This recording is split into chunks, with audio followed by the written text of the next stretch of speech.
Flight 447 from Trans-Brazil Airlines departed punctually at 2:30 p.m. from Sao Paulo International Airport, bound for Rio de Janeiro. It was an ordinary Tuesday afternoon, but what would happen in the next 2 hours would forever change the lives of everyone involved. Marcus Rodriguez, a 34-year-old engineer, was returning from an important business meeting. A graduate from USP with specialization from MIT, he had just closed $1 million contract for his technology company.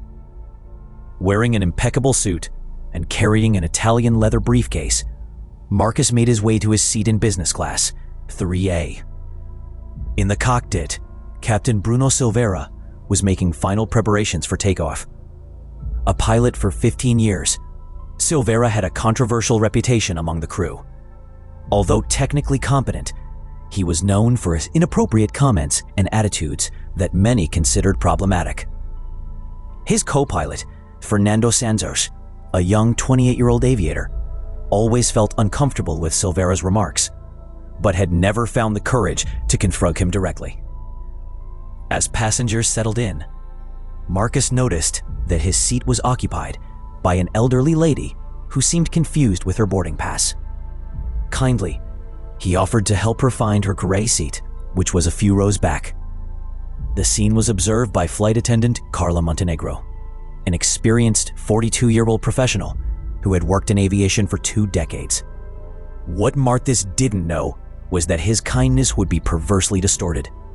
When Carla mentioned the incident over the internal intercom, praising the courtesy of the passenger in seat Cree, Captain Silveira made a comment that left the entire crew uncomfortable. Of course he was polite, Silveira muttered over the intercom, thinking only the crew could hear him. He's probably used to serving. Must be a driver or doorman at some fancy building. I bet he didn't even pay for his own ticket. What Silveira didn't realize was that the communication system had a technical malfunction, and his comments were being transmitted throughout the entire cabin via the speakers. A deadly silence fell over the airplane. Marcus felt his face burn, not with shame, but with indignation. Other passengers began to murmur, clearly uncomfortable with what they had just heard. Fernando, the co-pilot, was paralyzed. Carla Montenegro felt a mixture of anger and professional shame. But it was a passenger in seat 12B who reacted first. Colonel Roberto Machado, a 58-year-old black man, stood up slowly. Dressed in civilian clothes, nothing in his appearance revealed his true identity. He was one of the most respected commanders in the Brazilian Air Force, responsible for supervising civil and military flight operations throughout the country. "Flight attendant," said Colonel Machado, with a calm but firm voice. "I would like to speak with the commander of this aircraft." Carla, still in shock, hesitated. "Sir, the captain is focused on the flight." "Now," repeated Machado, and something in his tone made Carla understand it wasn't a request. Meanwhile, in the cockpit, Silveira finally realized what had happened when Fernando showed him the lights indicating the communication system was malfunctioning. His face went pale. "Fernando, how many passengers heard that?" "Everyone, Captain." The sound went to the entire cabin. Silveira tried to compose himself. "Well, I didn't say anything that wasn't observational. Let's continue with the flight normally." But the situation was far from normal. Marcus, although deeply hurt, decided to remain silent, observing how the situation would develop. He had faced prejudice before, but never so publicly and humiliatingly. Carla knocked on the cockpit door. "Captain, there's a passenger who insists on speaking with you. He says it's urgent." "Tell him I'm busy with flight procedures," Silveira replied, trying to avoid confrontation. That's when Colonel Machado appeared at the cockpit door. Carla tried to block his passage, but he discreetly showed a credential that made her eyes widen. "Captain Silveira," said Machado, entering the cockpit. "Colonel Roberto Machado, Air Force Command. I need to speak with you." Silveira's blood froze. Fernando looked between the two men, feeling the tension in the air. "Colonel, there was a misunderstanding with the communication system." "There was no misunderstanding," interrupted Machado. "I clearly heard your words, as did all 180 passengers on this aircraft. I'm here on an unannounced inspection flight, evaluating safety procedures and professionalism in civil aviation. Silvera felt his legs weaken. Unannounced inspections were feared by all pilots, as they could result in immediate license suspension. Colonel, I can explain. There is no explanation for what I witnessed, said Machado. Besides the flagrant discrimination, you demonstrated complete lack of professionalism and disrespect for passengers who trusted their lives to your care. Fernando decided to speak. Colonel, I would like to register that I do not agree with the captain's attitudes. I have been witnessing inappropriate behavior for months, but thank you for your honesty, co-pilot Santos. This will be considered in my report. During the remaining 90 minutes of the flight, a tense atmosphere dominated the aircraft. Marcus remained dignified in his seat, receiving silent support from other passengers who came discreetly to greet him and apologize for what had occurred. A female executive seated nearby, Diana Carvalho, CEO of a multinational company, handed him her business card.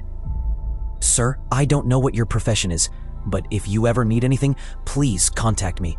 What happened today was unacceptable. Marcus smiled sadly. Thank you, ma'am. I'm an engineer. I have my own technology company. Unfortunately, situations like this are not new to me. Diana was impressed. Engineer? Your own company? And that man assumed you were... That's exactly what he assumed, Marcus confirmed, based solely on the color of my skin. Meanwhile, in the cockpit, Colonel Machado conducted a complete inspection of flight procedures. To his professional credit, Silvera was technically competent as a pilot, but this wouldn't mitigate the consequences of his attitudes. Captain Silvera, said Machado, upon landing in Rio, you are suspended from your duties pending a complete investigation. Your co-pilot will assume command for the return flight. Silvera tried to protest, but knew he had no choice. A suspension from the Air Force meant his career was effectively over. When the plane landed at Galeon Airport, a surprise awaited. Marcus was met by a committee from the airline, led by the CEO himself, who had been informed of the situation during the flight. The executive, a 50-year-old man named Roberto Figueiredo, approached Marcus as soon as he disembarked. Mr. Rodriguez, on behalf of all of Trans-Brazil, I offer you our most sincere apologies for the unacceptable treatment you received today. I would like to invite you for a private conversation. In the airport's VIP lounge, Figueiredo explained the measures that would be taken. Mr. Rodriguez, besides the immediate suspension of Captain Silvera, we are implementing a mandatory diversity and inclusion training program for all our crew. We would also like to offer compensation for the traumatic experience you endured. Marcus reflected for a moment. Mr. Figueiredo, I appreciate your apologies and the measures you're taking. But more important than any personal compensation would be ensuring this doesn't happen to other people. I accept to participate in developing this training program if it helps prevent future situations. Figueiredo was impressed by Marcus's maturity and dignity. It would be an honor to have you as a consultant on this project. 3 months later, Trans-Brazil's diversity program became a model for other airlines. Marcus, besides maintaining his technology company, became a respected speaker on inclusion in corporate environments. Captain Bruno Silveira permanently lost his license to fly commercial aircraft. The Air Force investigation revealed other incidents of inappropriate behavior in his history, confirming that the suspension was the correct decision. He tried to appeal the decision, but the evidence was incontestable. Fernando Santos, the co-pilot, was promoted to captain 6 months later, partly due to his honesty during the investigation. He became an active advocate for diversity in aviation. Carla Montenegro, the flight attendant, began leading the company's diversity training, using her experience to educate other professionals about the importance of respect and professionalism. Colonel Roberto Machado used this incident as a case study in his inspections, demonstrating how prejudice can compromise not only the work environment, but potentially passenger safety. 1 year later, Marcus was invited to a special ceremony at the Ministry of Defense, where he received a commendation for his contribution to developing inclusion programs in Brazilian civil aviation. During his speech, he reflected on the experience. That day on Flight 447 was one of the most difficult of my life. But it also became a catalyst for positive changes that will benefit thousands of people. Prejudice exists, but our response to it defines who we are as a society. Diana Carvalho, the executive who had offered help during the flight, became a business partner of Marcus, and together they developed revolutionary technology for aviation systems. The irony wasn't lost. The man the pilot assumed to be a driver or doorman ended up developing systems that would improve flight safety worldwide. The story of Flight 447 spread throughout Brazilian and international aviation, becoming a powerful reminder that prejudice has no place in any professional environment, especially in situations where lives are at stake. Bruno Silveira, after losing his aviation career, was forced to confront his attitudes. Initially bitter and defensive, he eventually sought psychological help. 2 years later, he wrote a public letter apologizing to Marcus and everyone affected by his actions. Although late, it was a first step toward personal redemption. "I recognize that my words and attitudes were indefensible," wrote Silveira.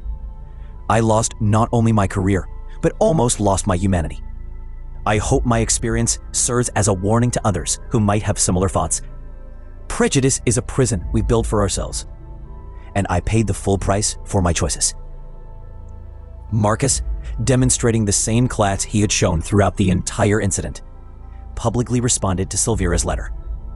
"I accept your apologies and hope your journey of personal growth continues. We all deserve the chance to learn and improve." Trans Brazil, 5 years after the incident, became the Brazilian airline with the greatest diversity in its team and the lowest rate of discrimination-related complaints. The program, initiated after Flight 447, was expanded to all areas of the country and copied by other organizations in various sectors. Marcus Rodrigues became one of Brazil's most respected technology entrepreneurs, but always maintained his commitment to education about diversity and inclusion. His company, which grew exponentially after the incident, allocates 10% of its profits to educational programs in underserved communities.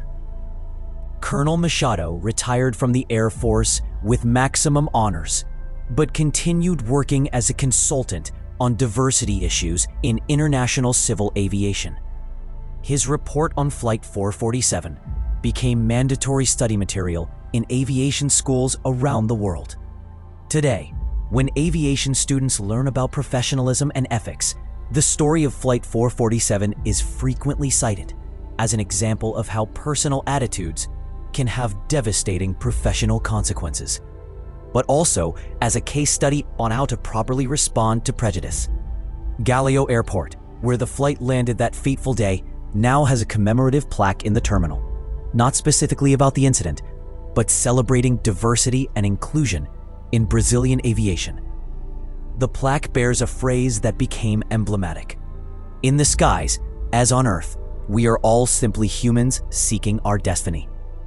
The most powerful lesson from Flight 447 wasn't just about the consequences of prejudice, but about the strength of dignity in the face of adversity. Marcus Rodrigues could have responded with anger, could have sought revenge or maximum compensation. Instead, he chose to transform his pain into purpose, his humiliation into an opportunity for change. Years later, when young Black professionals face similar challenges, they often cite Marcus's example as inspiration. Not because he was perfect, not because he didn't feel pain, but because he chose to channel that experience into something greater than himself.